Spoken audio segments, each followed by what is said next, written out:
कथा में उपस्थित सज्जनों देवियों, कल हमने भगवान राम जी के प्राकट्य की कथा सुनी। अच्छा ये बताइए, राम जी प्रकट हुए हैं कि जन्म हुआ है? प्रकट हुए हैं।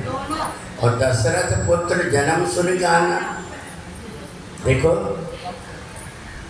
जहाँ हम पावन धाम में यहाँ जहाँ बैठे हुए, एक ऐसा स्थान है जो पृथ्वी का स्वर्ग है, और इसलिए साकेत धाम के नाम से भी अयोध्या जी को जाना जाता है। और यहाँ इसलिए व्यक्ति आते हैं कि भगवान जब कभी आते हैं तो अकेले नहीं आते, भगवान अपने साथ कुछ लेकर के आते हैं। तो भगवान जो कुछ लेकर के आते हैं वो यहाँ आने वाले को मिल जाता है, इसलिए दौड़ दौड़ करके व्यक्ति यहाँ अयोध्या धाम आता है, क्योंकि यहाँ पर भगवान ने छोड़ करके गए। और इसलिए आपको पता रहना चाहिए कि राम जी ने यहाँ क्या छोड़ करके गए और क्या लेकर के आए थे। जाते समय तो भगवान राम अपने भक्तों से जब अलग होकर के साकेत में गए तो उस समय उनका मन बड़ा दुखी था, क्योंकि भगवान अपने भक्तों के बिना चैन से नहीं रह सकते। और इसलिए भगवान का एक स्वभाव, आपने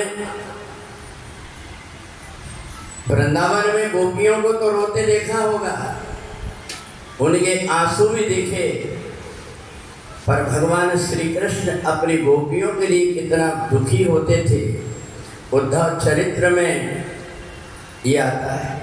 और ऐसे भगवान राम जब साकेत जाने लगे तो उस समय भगवान राम ने सोचा कि जो भी इस धाम में आएगा उसको मैं जो कुछ छोड़ करके जा रहा हूँ वो मिल जाए।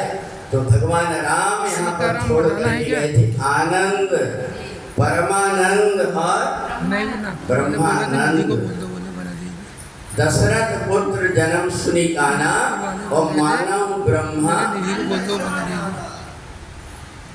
तो बड़ा उत्साह और आनंद, जब जिसका हृदय रात दिन उनकी आसन लगा करके बैठा हुआ हो, और पुनः भगवान का जब प्राकट्य अयोध्या में हुआ तो भगवान भोलेनाथ को कैसा लग रहा होगा।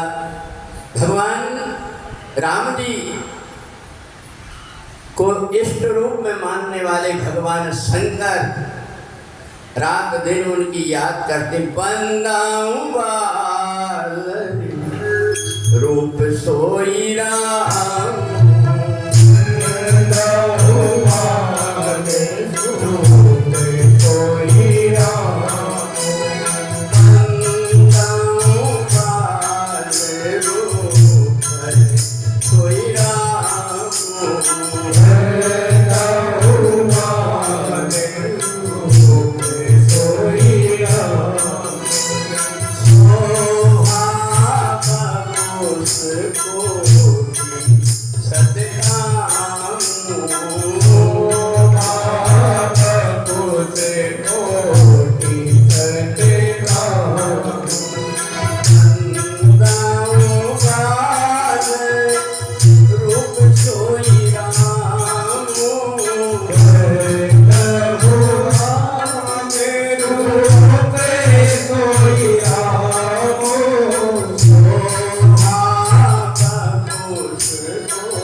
ऐसे परमात्मा कि जब अयोध्या में प्राकट्य हुआ तो भगवान शंकर अपने को रोक नहीं पाए, और यहाँ तक इतने मग्न हो गए प्रेम में कि अपनी धर्मपत्नी से बात भी नहीं कर पाए, और बस भगवान राम की किलकारी सुने, और सुन करके तुरंत अयोध्या की तरफ जब चले तो उस समय पर अयोध्या की तरफ जब चले भगवान, तो उस समय काकभूषण जी रास्ते में मिल गए और उनके साथ में जैसे ही पहुंचे तो भगवान भोलेनाथ ने सोचा कि अगर मैं अपना प्रभुत्व लेकर के अपने इष्ट के पास में जाऊंगा तो प्रेम से दर्शन नहीं कर पाऊंगा। अगर कोई वीआईपी व्यक्ति यहाँ पर आ जाए तो उस व्यक्ति का भी मन नहीं लगेगा कथा में और अपना भी मन नहीं लगेगा कि कलेक्टर साहब कैसे बैठे हुए यहाँ पर। और कलेक्टर भी जब आकर के देखेगा तो सोचेगा कि अब सब लोग मेरे को देख रहे हैं, कलेक्टर करके क्या करें। तो उस समय भगवान शंकर ने ये युक्ति निकाला और युक्ति निकाल करके और अपना भेष बदल लिया। परमानंद, अब मैंने ब्रह्मानंद की बताया था, अब परमानंद पूरी मन राजा, परमानंद पूरी मन राजा, परमानंद पूरी मन राजा, परमानंद पूरी मन राजा, कहाँ बुलाई बजा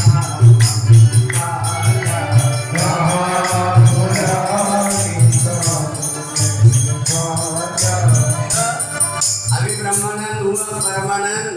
और आनंद के आनंद कहाँ पर आया? आनंद मगन सकल पुरवासी। आनंद यहाँ नगरवासियों को और यहाँ माताएं भी आनंद में। तो इसलिए भगवान शंकर ने जब देखा भगवान राम की जैसे किलकारी कान में पड़ी तुरंत चलने लगे। काकभूषण जी मिले और उन्होंने अपना रूप बदल लिया। और जैसे ही रूप बदल करके आए तो रूप बदल करके जैसे आते हैं तो उसी समय पर भगवान राम के रूप को देखने के लिए भीड़ लगी हुई थी। सारी अयोध्या में आनंद हो रहा था। सब लोगों को लगा कि चलो इतने चौथे पर में राजा दशरथ के यहाँ राम जी का प्राकट्य हुआ है तो चल करके हमें बधाई देना चाहिए। और यहाँ भगवान शंकर भी पहुँचे। तो उस समय भगवान शंकर और काकभूषण दोनों भेष बदल करके और जाकर के भगवान के दर्शन करते हैं। और जैसे ही दोनों की निगाह मिली राम जी भगवान भोलेनाथ को देख करके हंसने लगे। अब जैसे ही राम जी की निगाह पड़ी और भगवान शंकर जब आनंदित हो गए तो वहाँ का आनंद जब राम जी को मुस्कुराते देखे तो राम जी की मुस्कुराहट देख करके तो सब अपने अपने सब कुछ भूल करके और भगवान का ही दर्शन कर रहे हैं। और शंकर जी ने हाथ जोड़ करके अपने इष्ट देव का दर्शन किया। तेरी मंद मंद मुस्कुराहट पे बलिहार राघव जी, बलिहार राघव जी। तेरी मंद मंद मुस्कुराहट पे बलिहार राघव जी, बलिहार राघव जी। तेरी मंद मंद मुस्कुराहट से तेरी मंद मंद मुस्कुराहट पे बलिहार राघव जी।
भगवान शंकर और राम जी का दोनों का जब सामना हुआ तो दर्शन करने के बाद में भगवान शंकर भूल गए कि मैं कैलाश पर्वत पर रह रहा हूँ।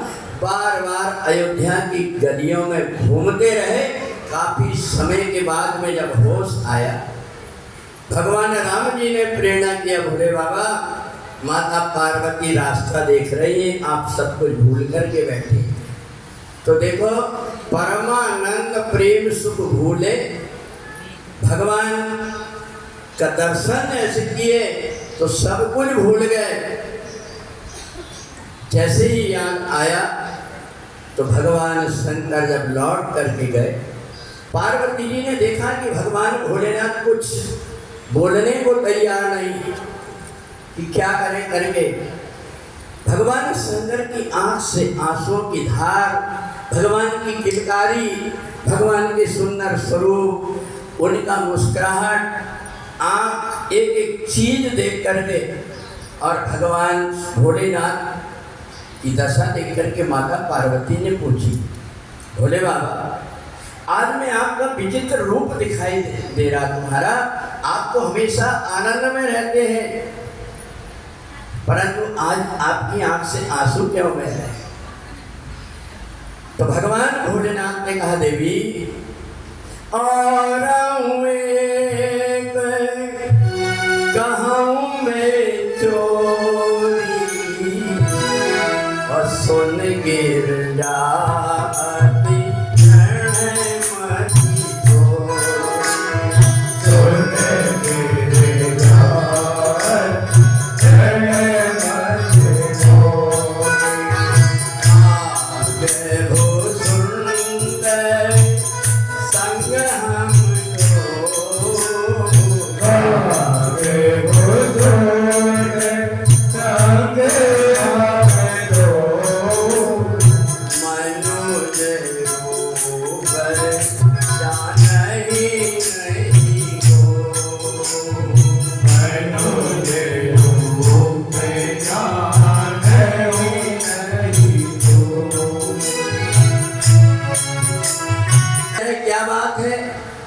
बोले पार्वती मैंने आज एक चोरी किया। बोले आपने चोरी?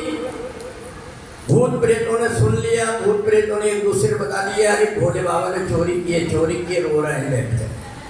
सारे भूत प्रेत इकट्ठे हो गए।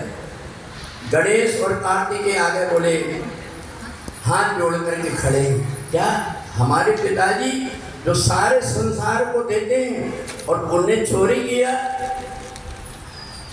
सब भीड़ लग गई। भगवान शंकर ने देखा ये भीड़ किसकी लगी।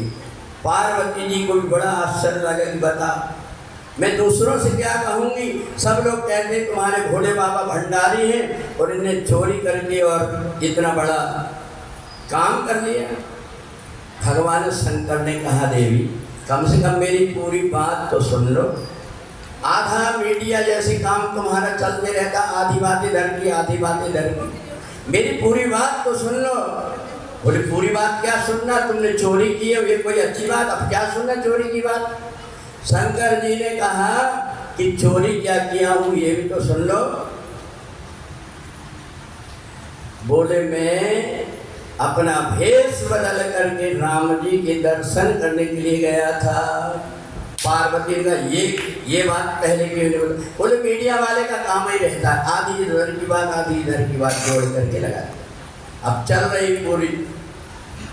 अब यहाँ भोले बाबा ने कहा, पार्वती सच बता दूं, मेरे प्रभु का जब अवतार हुआ है तो मेरा मन कैलाश में नहीं लग रहा है और अब तो मेरा ऐसा मन करता है कि मैं भी पृथ्वी में जाऊं, पर मैं राम जी की सेवा कैसे करूंगा? तो पार्वती जी ने कहा, भोले बाबा भगवान के जिस रूप का आप वर्णन कर रहे हैं, इस रूप को देखने के लिए तो मेरा मन भी लालायित हो रहा है और मैं भी चाहती हूँ कि राम जी की हमेशा दर्शन करते रहूं, पर हम दोनों कैसे दर्शन कर सकते हैं? अपने को देख करके सब लोग भीड़ लगा लेंगे।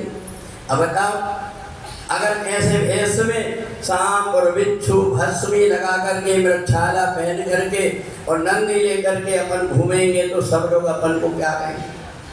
कहा देवी मैंने एक विचार किया है, तुम रहो कैलाश पर्वत में और मैं जा रहा हूँ अयोध्या अवतार लेकर के।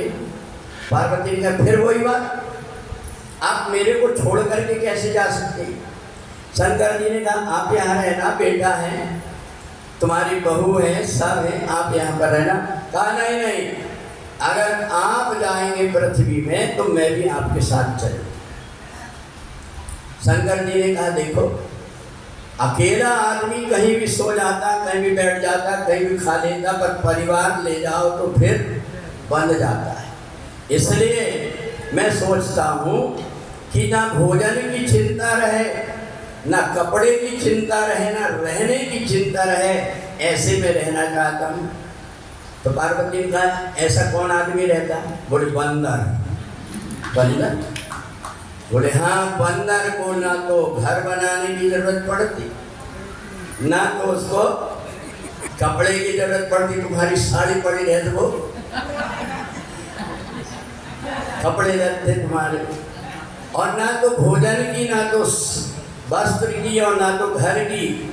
तो क्या बंदर बनोगे तो एक काम करो, तुम बन जाओ बंदर, मैं बन जाऊंगी तुम्हारी पूंछ।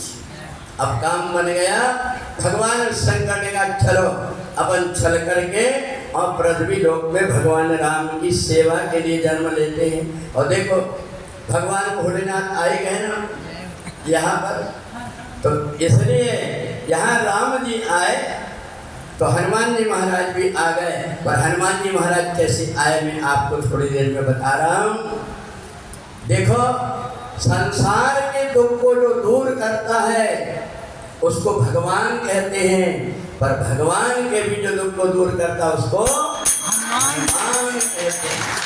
अरे जय हो सदा तुम्हारी हनुमान राम रसिया, जय हो सदा तुम्हारी हनुमान राम रसिया, जय हो सदा तुम्हारी हनुमान राम रसिया, जय हो सदा तुम्हारी हनुमान राम रसिया, हनुमान राम रसिया, हनुमान राम रसिया, हनुमान राम रसिया, हनुमान राम रसिया, जय हो सदा तुम्हारी हनुमान राम रसिया, जय हो सदा तुम्हारी हनुमान राम रसिया, जय हो सदा तुम्हारी हनुमान राम रसिया, जय हो सदा तुम्हारी हनुमान राम रसिया।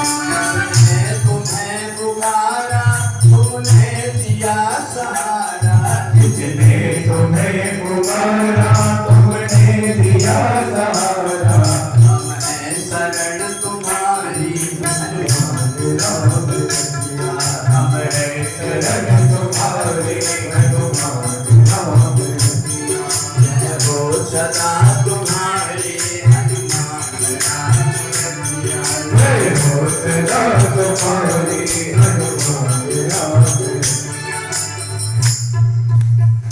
तो देखे भगवान शंकर और पार्वती जी दोनों अर्धनारीश्वर रूप धारण करके पहुंचे। वहां पहुंचे जहां माता अंजना जंगल में रह करके घोर तपस्या कर रहे थे। पार्वती जी से कहा जाओ आप संपर्क बनाओ। पार्वती जी गई और कहा माता जी प्रणाम, हमारा गला सूख रहा है, हमें जल चाहिए पीने के लिए। माता अंजना ने आँख खोल करके देखी, आज तक के यहाँ दुर्गम पहाड़ी में रह रही हूँ, यहाँ पर कोई आता नहीं, ये तेजस्वी महिला यहाँ कहाँ से आ। जो देखा कहा देखो मैंने एक नियम लिया था कि मैं किसी भी स्त्री और पुरुष का मुंह नहीं देखूंगी, इसलिए जंगल में आकर के बैठी हूँ। तुम पानी के लिए आई हो तो मैं पानी तो दे देती हूँ, पर मेरी एक शर्त रहेगी कि मैं स्पर्श नहीं करूँगी, चाहे स्त्री हो चाहे पुरुष। ये जो बांस की पोंगली है इसमें मैं पानी डाल देती हूँ और तुम पानी पी लो और यहाँ से चली जाओ। पार्वती ने कहा ठीक है, आप पिला दीजिए पानी, हम भी आपका धर्म नष्ट नहीं करना चाहते और हम भी पानी पी करके चले जाएंगे। माता अंजना ने जैसे ही बांस की पोंगली बना करके और पानी पिलाने लगी तो भगवान शंकर ने इशारा किया। माता पार्वती समझ के बोले बहन रुको, तुम्हारे गुरुजी कौन है? बोले देखो मेरे कोई गुरु नहीं है, मैंने तो संकल्प कर लिया मैं तो किसी भी स्त्री और पुरुष का मुख नहीं देखूंगी, इसलिए मैंने गुरु नहीं किया। पार्वती ने कहा बस बस रुक जा, निगुरे हाथ व्यक्ति के हाथ का हम जल पिएंगे, हमारे जब तब पुण्य सब नष्ट हो जाएंगे, इसलिए हम प्यासे मरना पसंद करते हैं, परंतु हम बिना गुरु वाले से हम जल नहीं पीना। माता अंजना ने कहा बता, इतने दिन के बाद तो कोई पानी पीने आया मेरे आश्रम में और वो प्यासा जा रहा है। उन्होंने कही बहन मेरे को बड़ा दुख लगेगा, मेरे यहाँ से तुम प्यासी जाओगे, एक काम करो आप ही मेरे को गुरु मंत्र दे दो। भगवान शंकर ने कहा बन गया। पार्वती ने कहा देखो मैं तुम्हारा धर्म नष्ट नहीं करूंगी, छू स्पर्श नहीं करूंगी, यही बांस की पोंगली को तुम अपने कान में लगा लो और मैं मंत्र बोले देती, आंख बंद कर लो। जैसे माता अंजना ने आंख बंद किया, पार्वती जी ने शंकर जी को इशारा किया, शंकर जी आ गए और आकर के कान में जैसे मंत्र फूंकने लगे, उसी पोंगली से शंकर जी और पार्वती जी योग विद्या से सूक्ष्म रूप बना करके और माता अंजना के पेट में चले। जैसे माता अंजना के पेट में गए, अब तो घबरा गई माता अंजना की मेरे पेट में हलचल कैसे हो रही। आँख खोल करके देखा तो वहाँ कोई स्त्री पुरुष नहीं, पेट की हलचल इतनी तेज हो गई, माता अंजना ने अपना पेट फाड़ा, थम से कूद करके एक बानर माता अंजना ने कहा रे राम, मेरे को जो श्राप मिला था कि कुंवारेपन में ही संतान हो जाएगी, आज वो श्राप हो गया। अब मैं संसार के बीच में क्या बताऊंगी, ये छोटे से बालक को छोड़ करके मैं यहाँ से और दूर कहीं भागे जाती। माता अंजना प्रसव के बाद में जबकि चला नहीं जाता, धीरे धीरे करके भागने लगी। हनुमान जी ने पकड़ ली, माँ मेरे को छोड़ करके कहाँ जा रही हो? कहा ये तो बोलता भी है। माता अंजना और थोड़ा तेज चली, पकड़ लिए, बोले मेरे को भूख लगी माँ, मेरे से चला नहीं जा रहा है। पार्वती ने देखा अब बहुत बढ़िया मौका है। उसी समय पर जब माता अंजना भागने लगी तो हनुमान जी महाराज कहते हैं कि माँ मेरे को बहुत जोर से भूख लगी है। तो माता अंजना ने कहा ये जो दिख रहा है लाल लाल, इसको खा ले तेरी भूख मिट जाए। किसको बताया था? सूर्य भगवान को। हनुमान जी महाराज जैसे ही छलांग लगाए, माता अंजना ने सोचा ये जब तक के खाने जाएगा तब तक के मैं भाग जाऊंगी, पता नहीं लगेगा किसी को। हनुमान जी महाराज दौड़ करके पहुंचे सूर्य के पास में, और सूर्य को जैसे निगला, सारे की सारे देवता घबरा गए। अभी की अभी उजाला हुआ था, ये अंधेरा कैसे हो गया? इंद्र को पता लगा, इंद्र ने कहा अरे ये तो कोई छल हुआ है। उन्होंने देखा कि बंदर ने सूर्य को निकल लिया, जोर से उठाया वज्र, और जैसे ही हनुमान जी की ठोड़ी में मारा तो ठोड़ी बीच में फट गई और भगवान सूर्य निकले वहां से। जैसे ही निकले अब तो हनुमान जी महाराज मूर्छित हो गए। पवन देव को क्रोध आया, उनने कहा कि मेरे बेटे की ये दुर्दशा की है इंद्र, अब कोई देवता बचेगा नहीं। सारे देवताओं की श्वास रुकने लगी, सारे की सारे देवता पवन देव से प्रार्थना करने लगे, बोले मेरे बेटे को पहले जीवित करो। सारे देवता मिल करके और हनुमान जी को जीवित करने लगे। त्रयंबकं यजामहे सुगन्धिं पुष्टिवर्धनम् उर्वारुकमिव बन्धयान् मृत्योर्मुक्षीयमामृता। जैसे ही झटका जय श्री राम कह करके हनुमान जी महाराज खड़े हो गए। सारे देवताओं की महिलाओं ने कहा बता ऐसा बालक जिसने बचपन में ही सूर्य को निकल गया, चलो तो जिसकी माँ को ढूंढती है उसकी माँ कौन। और अंजना माता एक पेड़ के नीचे बैठी थी, सारी महिलाओं का किसी का बालक, फूलों की वर्षा करने लगी तो ऊपर देखी अंजना ने, कौन हो तुम, फूल क्यों बरसा रहे? बोले माता तुम्हारा इतना बलवान बेटा, इसलिए हम तुम्हारा स्वागत करने आई हैं। माता अंजना ने कहा बता, केलू को पता लग गया? कहा माता हमको ये पता लगा, पूरे त्रिलोकी में पता लग गया। देखो सारे लोग कह रहे कि वाल समय है रवि भक्ष लियो तब की नहीं लोग भयवन यारो। बोले उस समय सारे देवता घबरा गए थे, सब लोग आपके बेटा के सामने हाथ जोड़कर खड़े हैं, इसलिए हम आपको बधाई देने के लिए आए हैं। बोलिए अंजना माता की जय।